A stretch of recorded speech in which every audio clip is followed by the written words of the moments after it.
Now, one of the biggest blocks, number one block to getting more clients is fear. So this is something that often obviously comes from within. But the thing that just really annoys me is that fear is seen as a negative thing or a bad thing, or we don't like to talk about it. Well, everyone experiences fear. It's there for a reason. And I've got the picture of the brain there because it's really about your brain. What happens is when you think something, then you get a chemical reaction in your brain, and cortisol, your stress hormone, is released. And then your body then feels a certain way. So if you ever want to look up anything around this, feel free to look up, neuroscience and fear. Just the basics today. So I want to say that it is very normal and it's there for a reason. So fear protects us. If we think back to caveman times, and there's a big mammoth heading towards you, you're probably going to experience fear. There's a thought goes in your mind, and then the hormones released, and there's a reaction to that. So what happens is fear is that often you can it can manifest itself in different ways. And so if you've feared something once in the past or got a bad reaction, so for instance, you made a cold call and someone wasn't very nice to you, then every time you go to pick up the phone, your brain may have hardwired that. And so that every time you go in that, you put yourself in that circumstance, you're going to feel the same way. So it's really important for you to recognize that that's what's happening around your fear. So that see fear for what it is. It's a tool that your body and an emotion that your body needs to feel. But it's then about, okay, recognizing where it's coming from, and then feeling it and then moving through it. So the really common one for my clients is fear of failure, and also fearing what people think of you, and feeling I love the one. So I'm obviously doing a lot of digital marketing lately, and for me it's been really tough because over the years I have this real fear of not being liked. And so even today I get a reaction when people unsubscribe from my email list. I send out blogs and information, but I also send out marketing material. And this is a huge one because a lot of my clients I work with, they'll say, oh yes, I'll send out my newsletter once every 2 months. And so the fear of what people think of them overrides the fact that people need to hear more for them to be front of their minds. So they're actually missing out on business by this, people are going to complain that we send too many emails. I'm doing some work for a big organisation at the moment. I'm facilitating their board meeting and supporting them. And it was interesting. One of them said to me, we've got to look at emails. We're sending out too many emails. And I just thought, because people are complaining, there's probably one person who's complained or two people out of their list of thousands. So, and then they're feeling like, we don't want to offend that person, or, they're going to unsubscribe for our list. So really be mindful of what, if you've got any fears coming up for you and how they're affecting you.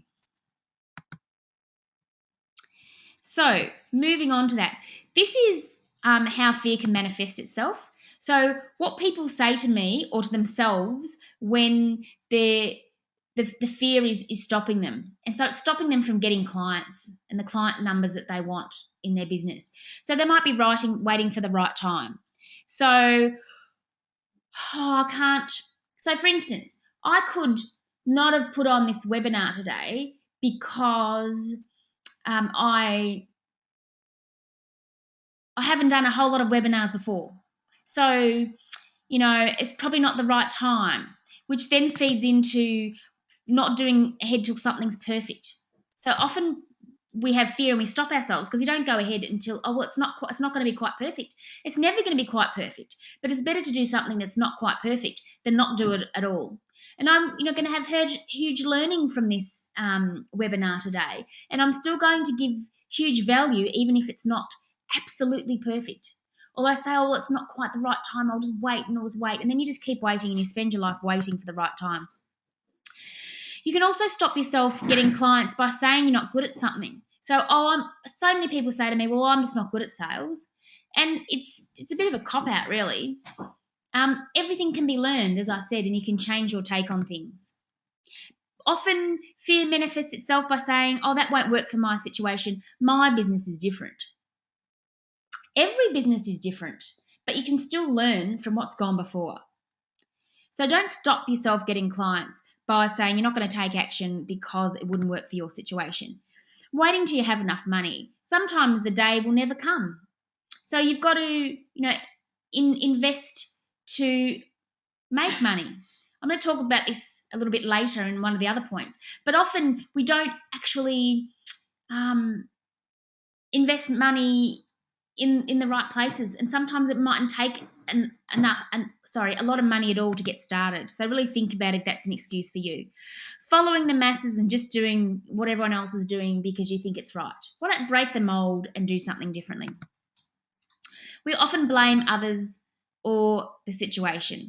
So, and I'm going to be really frank, most clients, I've got about a 95% retention rate. Sometimes some people pull out. And it could be me, but often it's about what's going on for them. But they'll say, oh, well, you said this or you did this. And often it's, and I'll wear that. But often underlying, it's a fear about what's going on for them and taking that next big step in their business. Planning till you have all the answers. It's never going to happen. I would never say don't plan because I think it's really important to, but really make sure that there's a point where you take action rather than just waiting for all those answers to come along. Saying you don't know enough about something to take action around it. So I often hear, well, I'm just not a marketer. I don't know enough around marketing. But in fact, marketing is not rocket science. So my example is for that, a client that I've got has come to me, oh, I don't really know a lot about marketing, but they've actually been successful without knowing a lot about marketing. So we're going to talk a little bit about that just in a short while. But you don't have, it's not like there's this golden chalice out there of marketing that's going to give you all the answers. It's about learning more, finding out more, and getting support and taking action.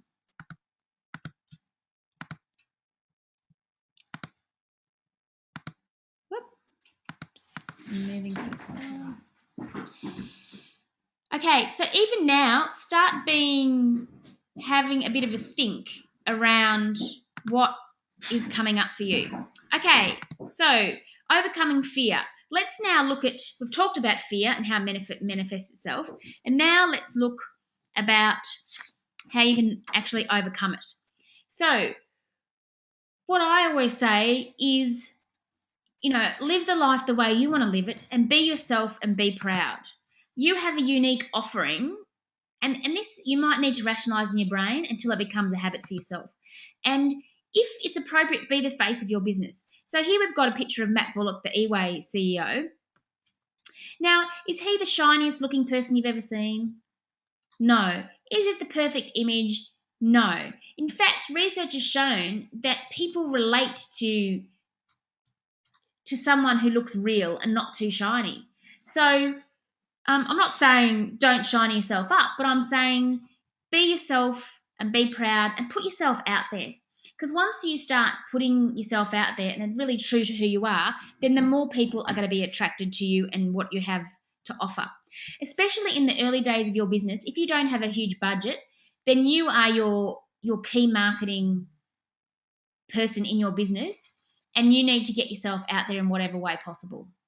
So, for instance, I put myself out in Facebook. I'm happy to be the face of the business. Again, a bit of fear around rejection, but I did a Facebook promoted post on procrastination kickers, a procrastination kicker session for entrepreneurs and business owner. Did a promoted post, and we ended up getting $21,000 from that promoted post. So people booked in a time, had the session, and I got lots of business for it. So there I was the face of the business, and I put myself out there on social media. So if you are going to use social media, don't try and do too much. Just think about something that really resonates with you. Maybe it's LinkedIn, maybe it's Facebook, maybe it's Twitter, whatever it is, and make sure you build on that thing and be the face in that, using that tool rather than trying to do a whole lot at once. Recognize that you overcome fear by recognizing it for what it is, which I've talked about there. Just a chemical reaction in your brain. And if you think differently about something, then you'll feel differently about it.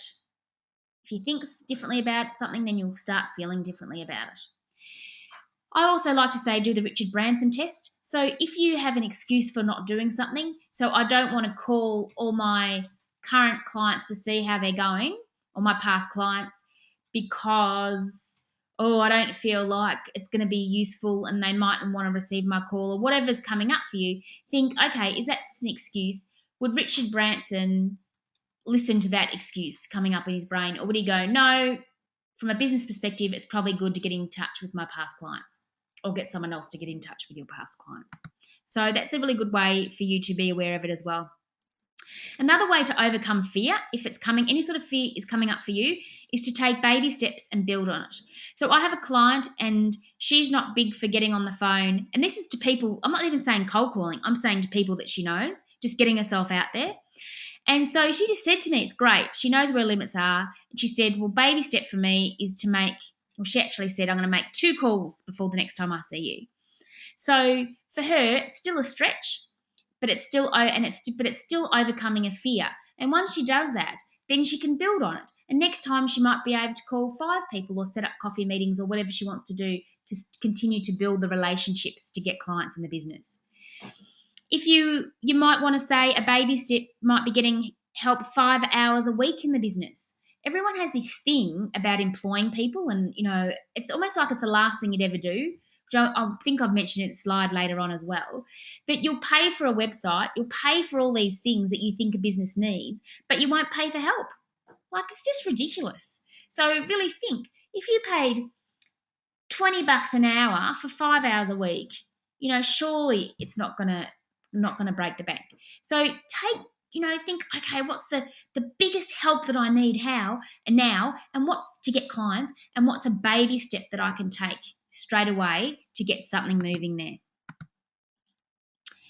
Now, so find out how to do something by learning about it. So none of this is really rocket science. It's about going for it and testing and measuring. So I really would encourage you to get out there and do it and then learn from it, because it's all, as I said, stepping stones. So, for instance, the fear around marketing, and failure and not knowing enough about marketing and all those things that come up for people. I say, well, marketing is simply about promoting and selling products or services, and it's not this big, huge thing. So, for an example, a client of mine, they own this art, I was going to call it a store. Let's just call it an art shop, right? So they sell art.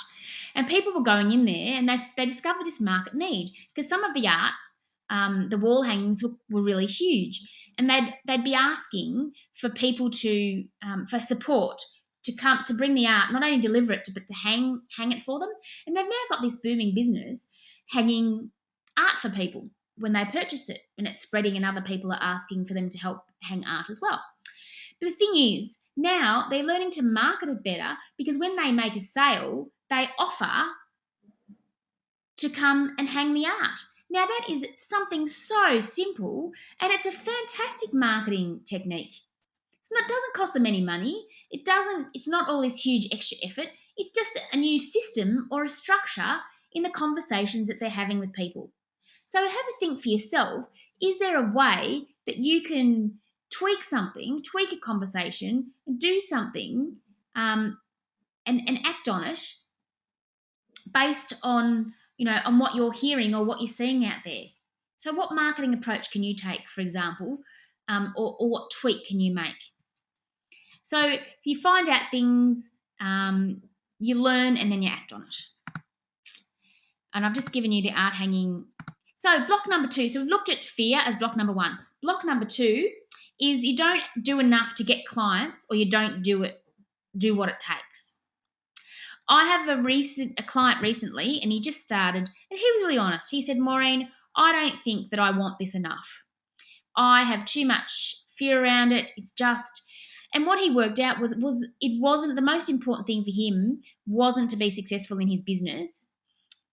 It was to bring in money from the family, and he felt more secure. He got offered a job and he took it. And that is all credit to him for making that realization. So he said, I'm not prepared to do what it takes. So I suppose you have to think about that for yourself as well. Are you prepared to do what it takes? And it doesn't have to be huge things, but it has to be consistent, and you have to continually be proactive in getting clients. And if you're not up for it, then be honest with yourself about it. But if it's really important for it and you need it and you really want it because it's going to give you freedom in your life and your business, then go for it. And I'm here to support that. So you've got to identify what makes you hungry. Because Mum used to always say, oh, they're just not hungry enough and that's why they're not successful. And I think there's something in that. You have to find what makes you hungry and use that spot. Is it your family, providing your family? Is it, I've got a couple of clients, male clients, and they have babies on the way. And so for them, it's really about being successful and being successful entrepreneurs so that they can provide. And they see their business as the best way of doing that, and getting clients is a strong part of it. For me, it is, yes, it's about my family, as I mentioned, but it's also, I know that I care what other people think of me in terms of my success, and what I think of myself in terms of my success. So I use that as a motivator. Other people wouldn't give a crap about that. So don't use what's not working for you. Stick with those things that really are. Okay, so give away as much as you can so that you're always front of mind. So some people think, oh, but I'm giving away too much. You'll always have more to give. There'll always be, you're an individual, you're unique. It's your area of specialty. So they'll always have more. You'll always have more to give. And I've got a colleague / client called James Tuckerman, who he's check out antil.com, and he always says it's a little bit like a famous chef who keeps giving recipes and recipes. Do you think he's going to worried about giving away all his recipes? Hell no. He's getting out there. The recipes are being shared. His name is getting out there. And what's going to happen from that? Well, they could say, hey, I'm going to go buy a recipe book now because I really like that one recipe I got, or those few recipes I've got. Or number two, they're going to be raised in discussion, and you're going to get referrals from someone else who says that's a great recipe. Or three, maybe people will go away and try and implement it themselves and need your help to implement the recipe. So they're going to call on you, and you'll get business from that. The worst that could happen is they're not going to, but you haven't lost anything. So really be mindful about, please give away as much as you can. Start blogging, start sending out e-zines, talk to people, offer. So it's really, giving is the in thing, and I think there's a reason for it. So be more, and obviously learn to sell from your giving and be more strategic about it, but it's a really useful thing to do. Be prepared to fail fast and learn. So overnight successes are usually not. So Steve Jobs was not an overnight success. He put a lot of work into Apple, and in the beginning, as most of you know, it wasn't the key company out there. Now everyone knows what Apple's about, and everyone seems to have Apple products, and it's huge. Same with Russell Crowe. He apparently went to Hollywood 13 times for the pre-season until he actually got his first feature film in his early 30s. So overnight success? No, the person put in some hard yards. And like those, overnight success website companies, those people have been willing to take action and learn to get their clients and get success. So please don't try and wait for everything to be perfect or hope that one day this great idea is going to take off. You need to put in some work. and learn from it. Another way to do what it takes is connect with people. And this is really important, especially in the beginning stages of your business or if you don't have huge budgets. It doesn't cost a lot to get on the phone, spread the word. For instance, I ran a seminar last year and I think I got about 50 people there, and most of the people came from me reconnecting with past clients on the phone. So really great strategy to use. Whoop. Let's go back one, sorry. And be prepared to do with things that are a bit uncomfortable. I'm not saying you have to get yourself on the rack or anything like that, but do something that's a bit of a stretch. So, start mentioning what you do in social situations and hone in exactly what you're going to say. Is make calls. You might do a webinar. You might apply to speak at events, even if they're small, or speak in front of a group of people because you're reaching more people than just having one-on-one conversations. Look at how you can sell better.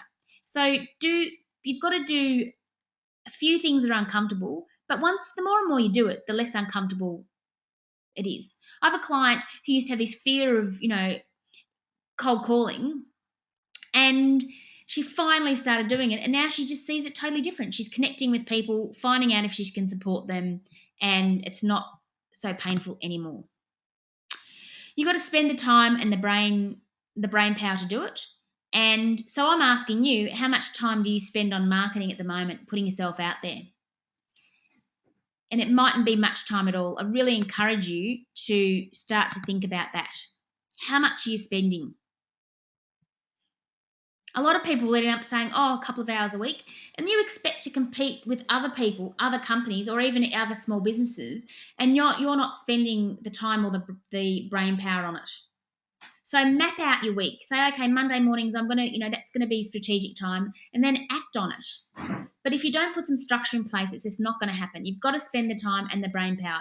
And if it's not you, then you need to get people to support you in doing it, which I'm going to talk about just in the next couple of points.